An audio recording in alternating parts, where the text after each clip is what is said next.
बाद भारत में नए लड़ाकू विमान आए हैं। ये एक भारत में आया बहुत बड़ा बदलाव है। और 34 वर्षों के बाद भारत में नई शिक्षा नीति की घोषणा की गई है। यानी भारत में आज दो बहुत बड़े बदलाव हुए हैं। इसलिए रफाल के बाद अब हम नई शिक्षा नीति की बात करेंगे। कहते हैं जब किसी देश में कोई बड़ा बदलाव करना हो तो सबसे पहले उसकी शिक्षा नीति को बदलना चाहिए, और आज इसकी शुरुआत हो गई है। भारत सरकार के मानव संसाधन विकास मंत्रालय ने आज इस नई शिक्षा नीति की घोषणा की है। इसलिए आज हम आप सबको बताएंगे कि इससे देश के तमाम छात्रों, उनके परिवार और उनके माता पिता के जीवन में अब क्या क्या बदलाव आने वाले हैं। अगर आप छात्र हैं या किसी छात्र के माता पिता हैं तो आपको ये सारी जानकारियां बहुत ध्यान से सुननी चाहिए, और अगर आप चाहें तो नोट भी कर सकते हैं। तो अब आपको बड़े बड़े बदलाव बताते हैं। अब तक भारत की स्कूली शिक्षा व्यवस्था 10+2 के फॉर्मेट पर चलती थी, लेकिन अब इसे 5+3+3+4 के फॉर्मेट में बदल दिया गया है।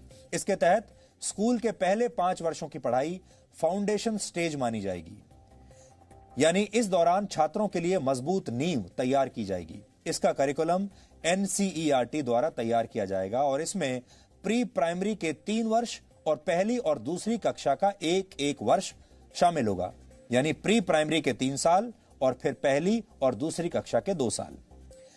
इसके तहत बच्चों को खेल कूद और अलग अलग गतिविधियों के जरिए पढ़ाई कराई जाएगी, यानी इन कक्षाओं के छात्रों के लिए किताबों का बोझ अब पहले जितना नहीं होगा। इसलिए हम कहेंगे कि जो छोटे बच्चे अब स्कूलों में जाएंगे और अपने शिक्षा की यात्रा को आरंभ करेंगे वो बहुत किस्मत वाले होंगे।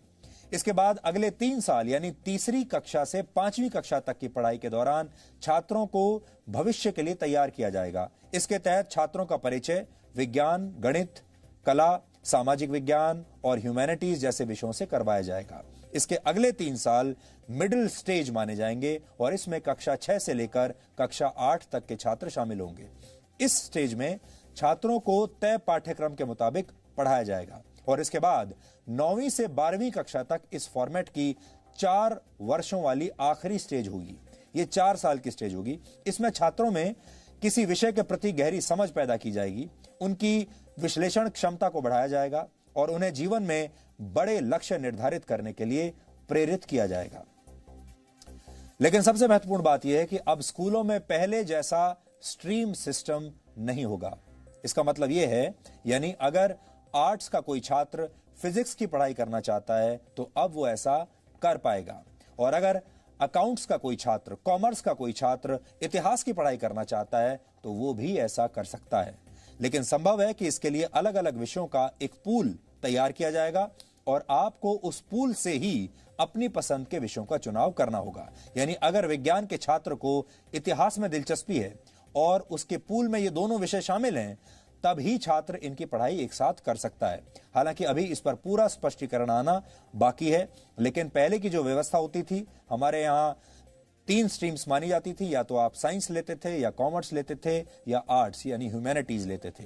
और अगर आपने ह्यूमैनिटीज लिया है तो आप साइंस नहीं पढ़ सकते, अगर आपने कॉमर्स लिया है तो भी आप शायद साइंस नहीं पढ़ सकते, साइंस लिया है तो ह्यूमैनिटीज नहीं पढ़ सकते। ऐसी चीजें पहले हुआ करती थी अभी तक, लेकिन अब ये सब बदल जाएगा। अब आप फिजिक्स भी पढ़ सकते हैं, कॉमर्स भी पढ़ सकते हैं, अकाउंट्स पढ़ सकते हैं, एक साथ इतिहास भी पढ़ सकते हैं और फिजिक्स की पढ़ाई भी कर सकते हैं। दूसरी महत्वपूर्ण बात यह है कि 5वीं कक्षा तक की पढ़ाई अब मातृभाषा, स्थानीय भाषा और आपकी राष्ट्रभाषा में ही होगी। यानी अंग्रेजी में पढ़ाई की अनिवार्यता समाप्त नहीं होगी। माफ कीजिएगा, अनिवार्यता समाप्त हो जाएगी। अब अंग्रेजी में पढ़ाई की अनिवार्यता नहीं रहेगी। ये एक बहुत बड़ा बदलाव है। आप अपनी राष्ट्रभाषा में या अपनी लोकल भाषा में पढ़ाई कर पाएंगे। उदाहरण के लिए अगर आप 5वीं कक्षा तक अपने बच्चे को मराठी, संस्कृत या गुजराती भाषा में पढ़ाना चाहते हैं तो अब आप ऐसा कर पाएंगे, और अंग्रेजी सिर्फ एक विषय के तौर पर आपको पढ़ाई जाएगी। यानी स्कूलों का जबरदस्ती अंग्रेजीकरण का दौर अब समाप्त हो जाएगा। 6ठी कक्षा में पहुंचने के बाद छात्रों को कंप्यूटर कोडिंग सीखने का मौका मिलेगा। यानी अब भारत के छात्र चीन जैसे देशों की तर्ज पर छोटी उम्र में ही सॉफ्टवेयर और मोबाइल फोन एप्लीकेशंस बनाने की तकनीक सीख पाएंगे, और 6ठी कक्षा से ही छात्रों को इंटर्नशिप का भी मौका मिलेगा। यानी अगर किसी छात्र की किसी खास विषय में रुचि है और वो उसकी प्रैक्टिकल नॉलेज हासिल करना चाहता है तो वो इस विषय से जुड़ी इंटर्नशिप कहीं भी कर सकता है। उदाहरण के लिए अगर आपका बच्चा पेंटिंग करने का शौक रखता है तो वो किसी पेंटर के पास अब इंटर्नशिप के लिए जा सकता है। अगर आपके बच्चे को सॉफ्टवेयर में इंटरेस्ट है तो वो किसी सॉफ्टवेयर कंपनी में अब अपने स्कूल के दौरान ही इंटर्नशिप कर सकता है। 9वीं कक्षा से 12वीं कक्षा तक की परीक्षाएं अब सेमेस्टर के आधार पर होंगी। एक साल में 2 सेमेस्टर होंगे और हर 6 महीने पर एक परीक्षा होगी और दोनों सेमेस्टर्स के अंकों को जोड़कर आपकी फाइनल मार्कशीट तैयार की जाएगी। यानी अब एक छात्र के तौर पर आपको पूरे साल पढ़ाई करनी होगी और आप ये कहकर बच नहीं सकेंगे कि आप सिर्फ फाइनल एग्जाम्स की तैयारी करना चाहते हैं। इससे पहले आपने देखा होगा बहुत सारे छात्र ऐसे होते हैं जो साल के सिर्फ आखिर में कुछ समय तक पढ़ते हैं, 1-2 महीने पढ़ाई कर लेते हैं और फिर उसके आधार पर वो फाइनल जो परीक्षा होती है उसमें बैठते हैं और उनमें से बहुत सारे लोग अच्छे नंबर ले भी आते हैं। लेकिन ये वो लोग होते हैं जिन्होंने पूरे साल पढ़ाई नहीं की। अब आपको पूरे साल पढ़ाई करनी पड़ेगी। इसके अलावा बोर्ड की परीक्षाओं को आसान बनाया जाएगा और इसमें छात्रों की क्षमता पर ज्यादा ध्यान दिया जाएगा। रटने की क्षमता नहीं, समझने की क्षमता पर ध्यान दिया जाएगा। ट्यूशन और कोचिंग क्लास के जरिए रट्टा लगवाने की आदत को समाप्त कर दिया जाएगा। बोर्ड परीक्षा देने वाले छात्रों को अब उनकी पसंद की भाषा में परीक्षा लिखने की पूरी छूट होगी। उदाहरण के लिए अगर आप चाहें तो हिंदी या अंग्रेजी में से किसी एक भाषा में अपनी परीक्षा दे सकते हैं। छात्रों के रिपोर्ट कार्ड्स को भी अब पहले की तरह तैयार नहीं किया जाएगा।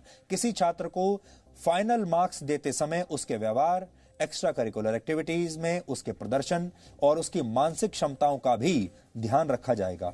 इसके अलावा रिपोर्ट कार्ड को 360 डिग्री असेसमेंट के आधार पर तैयार किया जाएगा। इसमें छात्र खुद को भी अंक देंगे, यानी अपना खुद का भी विश्लेषण करेंगे। विषय पढ़ाने वाले शिक्षक भी छात्र को अंक देंगे और छात्रों के सहपाठी भी उनका आकलन करेंगे।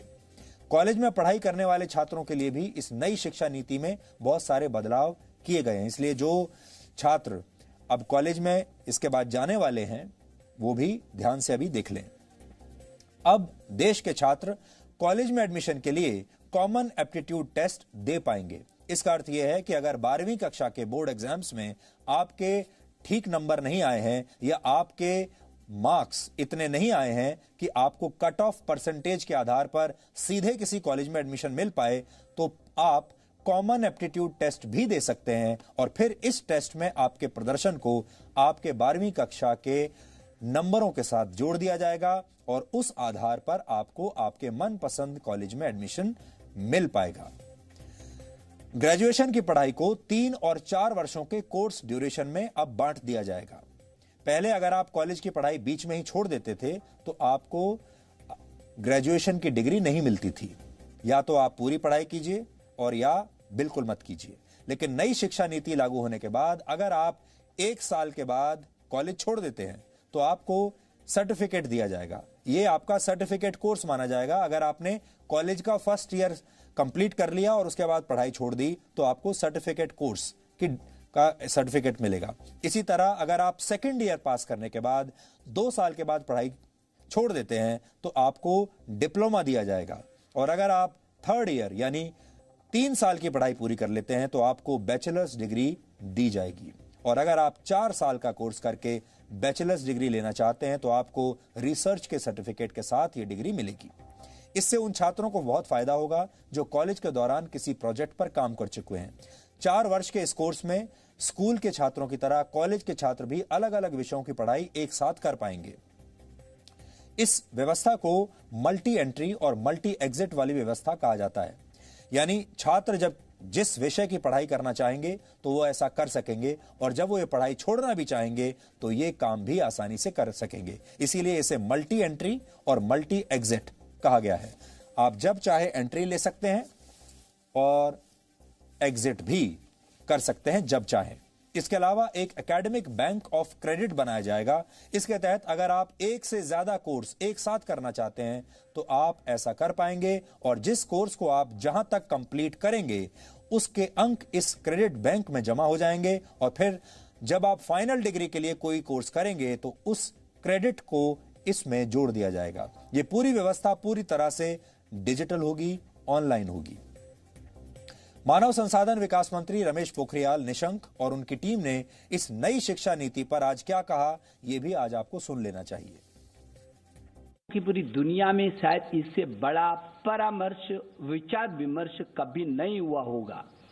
इतना बड़ा नवाचार ये दुनिया के लिए एक उदाहरण है, जब किसी नीति पर देश के कोने कोने से, अभिभावकों से, छात्रों से, अध्यापकों से, विशेषज्ञों से, शिक्षाविदों से, राजनीतिज्ञों से, जनप्रतिनिधियों से और यहाँ तक कि 1,25,000 ग्राम समितियों से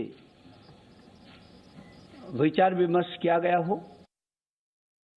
यह बेहद महत्वपूर्ण है क्योंकि 34 साल से शिक्षा नीति में परिवर्तन नहीं हुआ था और इसलिए आज का ये जो परिवर्तन है और जो नई शिक्षा नीति है, मुझे विश्वास है कि पूरा समाज और सभी देशवासी इसका स्वागत करेंगे और दुनिया के शिक्षाविद भी इसको निश्चित रूप से सराहना करेंगे। आज की व्यवस्था में यदि 4 साल इंजीनियरिंग पढ़ने के बाद या 6 सेमेस्टर पढ़ने के बाद किसी कारणवश मैं आगे नहीं पढ़ सकता हूं, तो मेरे पास कोई उपाय नहीं है, मैं आउट ऑफ द सिस्टम हो जाता हूं। Multiple entry and exit system में ये रहेगा कि 1 साल के बाद सर्टिफिकेट, 2 साल के बाद डिप्लोमा, 3 या 4 साल के बाद डिग्री, यानी और multiple entry through academic bank of credit, जो नीचे बुलेट है कि मेरे जो क्रेडिट फर्स्ट ईयर के हैं, सेकेंड ईयर के हैं, जैसे बैंक के सेविंग अकाउंट होते हैं वैसे ही एकेडमिक क्रेडिट में डिजी लॉकर के माध्यम से हमारे वहाँ पर क्रेडिट रहेंगे। So that in the third year if I want to take a sabbatical for a year or I want to take a break for any reason, family condition or otherwise for some time, and I return after a fixed period, within a fixed period of which will be prescribed by the new Higher Education Commission. If I come back to the education system, I will not be asked to repeat the first and second year. My credits are already there in the academic credit bank. I will utilize those credits for my further education. आप सब जानते हैं कि अभी 10+2 structure है, जिसमें जो पहले 10 वर्ष हैं उनका एक तरह से फेज वाइज करिकुलम होता है। फिर सडनली जब आप सेकेंडरी में जाते हैं, +2 में जाते हैं, तो सब्जेक्ट जो है स्पेशलाइजेशन होने लगती है। यहाँ पर जो हम सिस्टम लेकर के आए हैं वो 15 वर्ष का जो आप देख रहे हैं 5+3+3+4, उसमें 3 वर्ष तो पूर्व प्राथमिक हैं। उसी तरह जो +4 लिखा है वो 9th to 12th है। इसमें भी जैसा कि सर कह रहे थे, जैसा हायर एजुकेशन में है, कोई स्ट्रीम्स नहीं है, मल्टी डिसिप्लिनरी होगा। अगर बच्चा फिजिक्स के साथ, जैसा सर ने कहा, फैशन स्टडीज लेना चाहे, बेकरी, कन्फेक्शनरी कुछ पढ़ना चाहे केमिस्ट्री के साथ, इट विल बी परमिटेड। एक महत्वपूर्ण बात यह भी है कि अब स्कूलों और उच्च शिक्षा संस्थानों में संस्कृत भाषा को भी बढ़ावा दिया जाएगा। संस्कृत के विश्वविद्यालयों में अलग अलग विषयों की पढ़ाई संस्कृत में कराई जाएगी। स्कूल और कॉलेज में भी संस्कृत की पढ़ाई पर जोर दिया जाएगा। IITs की शिक्षा व्यवस्था को भी पहले से ज्यादा समग्र बनाया जाएगा और अब इन उच्च शिक्षा संस्थानों में आर्ट्स और ह्यूमैनिटीज के विषय भी पढ़ाए जाएंगे। इससे आर्ट्स और ह्यूमैनिटीज के छात्र विज्ञान की जानकारियों का इस्तेमाल दूसरे क्षेत्रों में अपनी स्किल्स को बेहतर करने के लिए कर पाएंगे। कुल मिलाकर अब देश की शिक्षा व्यवस्था ऐसी होगी कि छात्र व्यावहारिक ज्ञान हासिल करके देश के लिए बड़े बड़े आविष्कार कर पाएंगे। संगीत, कला और साहित्य को देश के हर कॉलेज में पढ़ाया जाएगा और अब उन पेरेंट्स को और छात्रों के लिए भी एक महत्वपूर्ण जानकारी है जो स्कूल और कॉलेज की फीस को लेकर हमेशा चिंतित रहते हैं। इसके तहत नए नियम निर्धारित किए जाएंगे और स्कूल और कॉलेज एक निश्चित फीस से ज्यादा पैसा आपसे नहीं ले पाएंगे।